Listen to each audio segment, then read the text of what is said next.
What's up? What's up? It's a special tips episode. Get ready to listen to a quick tip and apply it into your life to accelerate your fertility results.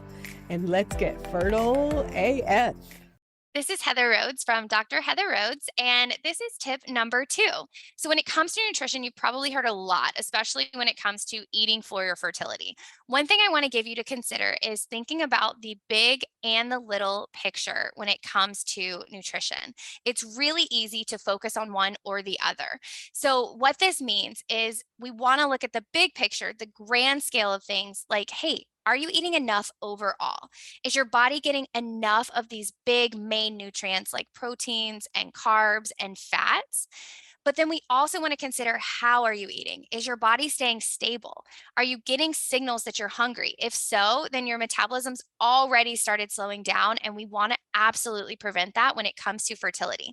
So instead, we want to make sure that we're preventing hunger, we're keeping blood sugar stable, and also looking at what are some of your digestive markers more on a small scale. So what I mean there is, how do you feel after you eat a meal? Are you eating meals that give you energy when you have them? I want you to think of this like a bank account.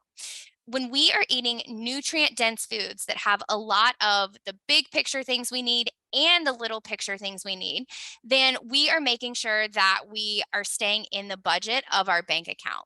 When you're having foods that potentially require a lot of energy from your body to break down, they can slow the system down to get nutrients from them. We call these kind of like empty calorie foods.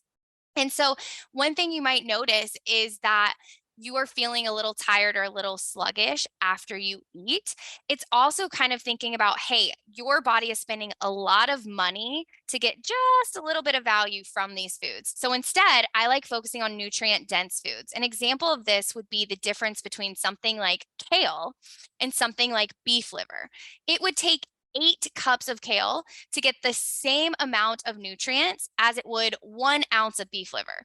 Your body's getting a much higher return on investment. That's way more smart for your nutrient budget to just have an ounce of beef liver. You probably don't like beef liver, and that's okay. You can get this done with a steak. But I just want you to consider, hey, am I eating things that give my body a good return on investment, that aren't that hard to break down and that it can use quickly and rapidly for fuel? This is going to help you make more hormones, make them in a more balanced way, and speed up your metabolism. As I always say, the most important part is taking action. Taking imperfect action is fine too. Make sure to apply the tip into your life so you can get fertile AF. I'll see you soon.